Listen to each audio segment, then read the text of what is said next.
Shalom. The time of the Second Temple era, and somewhat after that, there were different practices in regards to what was known in Chazal as Tumah and Tahara, purity and impurity. There were some groups who were very strict about the purity laws. And although they weren't going to the temple, they weren't necessarily Kohanim, everything they ate and their lifestyle was always ordained by all the particular laws of impurity and purity. They were very particular what they ate, how they ate it, how pure they were, and very meticulous about who touched their food. The majority of the bulk of Am Yisrael weren't so meticulous, and they just ate what they ate and drank what they drank, regardless of the fact of whether they were pure or impure, regardless of the fact whether the food was pure or impure. Because of this separation between the groups, known at the time of Chazal as Chaverim and Amei Aratzot, the Chaverim being meticulous about their food and the levels of purity, wouldn't allow the Amei Aratzot, the people who weren't meticulous, even to touch their food, touch their vessels, walk into their house, in fear that they might bring impurity into their vessels, into their foods. And there was very high, very strict wall between the two groups. The Chaverim only ate with Chaverim, and the Amei Aratzot were outcast of that group, and therefore they ate among themselves, creating very distinctions between the groups, very almost animosity between the different groups. Those who are, if you like, firmer, and those who are less firm. Those are meticulous, and those are not. And this animosity was the lifestyle throughout the year. Surprisingly, the Mishnah in Chagigah in the 3rd chapter said that this wasn't the case on the regel, on the different festivals.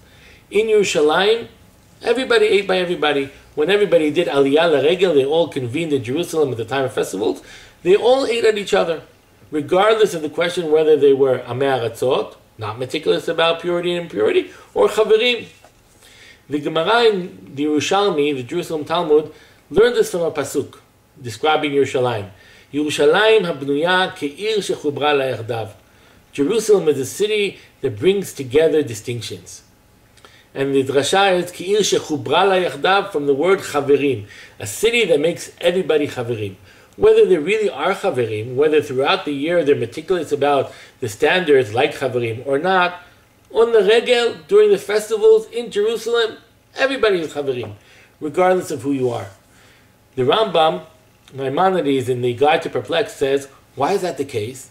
Because he said it's inconceivable that everybody shows up in Jerusalem, everybody at the same time is trying to be festive, and yet there's no unity. There's no talking between the groups. There's still separation. You're this way, I'm that way. We cannot even break bread together. Says the Rambam, that's inconceivable. Therefore, Chazal decreed, I don't care what you are all year round. On the regular, it doesn't matter. We have to find a time that the unity comes before the halachic distinctions. In my view, it's a beautiful concept telling us what halakha, what the purpose of halakha is, what the purpose of Torah is.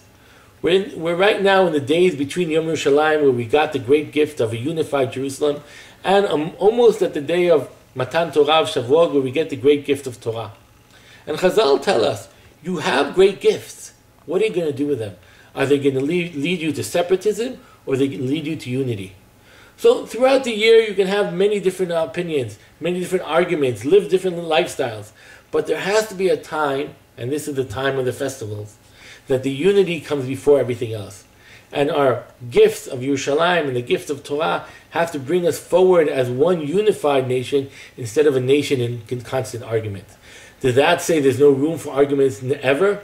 No. We argue all the time. But there has to be a time and place where we say, let us pull all the arguments behind us and find what the common denominator is. Common denominator of happiness, of eating together, of being festive together, must come before the debates and arguments. We have time, ample time for that. Let's find time for being together. And I believe that's a really important message for us today. We have to find time not just for arguments, but especially for unity. Sheyeh Shabbat Shalom v'Chag Sameach.